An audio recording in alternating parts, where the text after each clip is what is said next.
विघ्न हरने वाले गणपति का दांत लाखों साल बाद आखिर कैसे मिला, कहां मिला, क्या है उस दांत का चमत्कार। इस दांत के दर्शन से क्यों हो जाती हैं सारी मनोकामनाएं पूर्ण।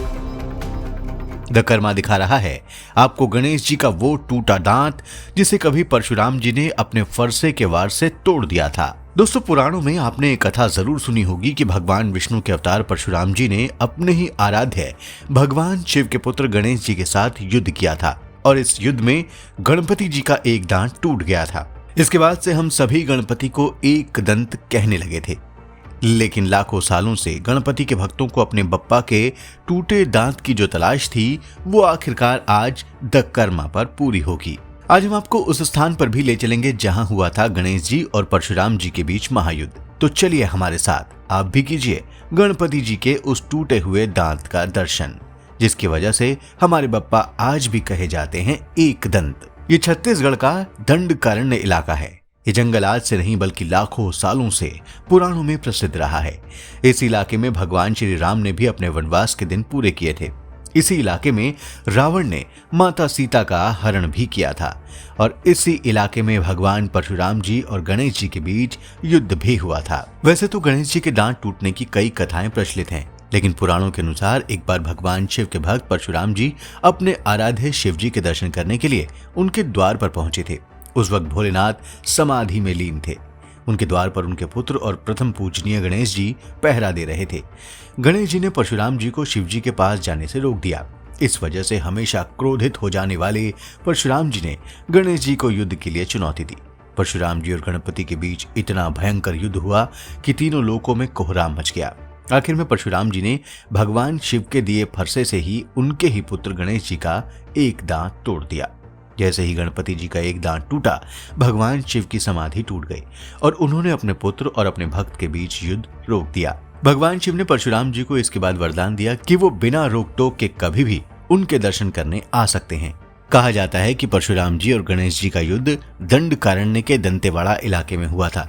इस इलाके में ही गणेश जी का दांत टूटा था, इसलिए इस इलाके का नाम दंतेवाड़ा पड़ गया। दंतेवाड़ा के ही इलाके के इस जंगल में इस पहाड़ पर गणेश जी की एक विशाल प्रतिमा विराजित है। इस इलाके की इस पहाड़ी को ढोलकल पहाड़ी भी कहा जाता है। इस पहाड़ी पर विराजमान गणेश जी की प्रतिमा दुनिया की सबसे दुर्लभ मूर्तियों में से एक मानी जाती है। गणपति जी की इस मूर्ति को दंतेवाड़ा का रक्षक भी माना जाता है। कहा जाता है कि इस मंदिर में आज भी गणेश जी का वो टूटा हुआ दांत मौजूद है जिसे युद्ध के दौरान परशुराम जी ने तोड़ दिया था। लेकिन इस मूर्ति की स्थापना किसने की, इसकी कोई सटीक जानकारी नहीं है। वैसे इस मंदिर में आना हर किसी के बस में नहीं है, क्योंकि ये मंदिर जमीन से कम 3000 फीट ऊपर स्थित है और मंदिर का रास्ता काफी खतरनाक भी है। ये जगह प्रकृति प्रेमियों के लिए स्वर्ग से कम नहीं है और उन लोगों के लिए भी जो पहाड़ियों के बीच ट्रैकिंग करना पसंद करते हैं। हालांकि इतनी कठिनाइयों के बाद भी ढोलकल मंदिर पर भक्तों का हमेशा तांता लगा रहता है। बप्पा का ये मंदिर देखने से करीब 1000 साल पुराना लगता है, जहाँ उनकी प्रतिमा ढोलक के आकार में है। यही वजह है कि इस मंदिर को ढोलकल गणपति के नाम से पुकारा जाता है। गणेश जी की इस प्रतिमा में साफ देखा जा सकता है कि उसमें वो अपने ऊपरी दाएं हाथ में फरसा और ऊपरी बाएं हाथ में अपना टूटा हुआ दांत पकड़े हुए हैं। वहीं निचले दाएं हाथ में माला और बाएं हाथ में मोदक है। गणेश जी के एक दांत को माया और माई का संयोग भी कहा गया है। गांव के लोगों का कहना है कि गणपति की इस मूर्ति की खोज 1934 में एक विदेशी ने की थी, जिसके बाद 2012 में ट्रैकिंग के दौरान एक शख्स ने इस मंदिर की कुछ तस्वीरें सोशल मीडिया पर वायरल कर दी थी। इस घटना के बाद से यहाँ लोगों का आना जाना बढ़ गया।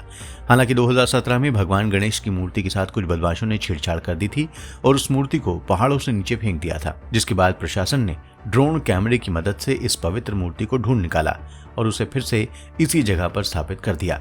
फिलहाल ये एक रहस्य है कि यह मूर्ति यहीं पर बनाई गई थी या फिर ये एक स्वयंभू है। तो दोस्तों, आज के वीडियो में सिर्फ इतना ही। ऐसे ही और वीडियोस को देखने के लिए हमारे YouTube चैनल को सब्सक्राइब करें। धन्यवाद।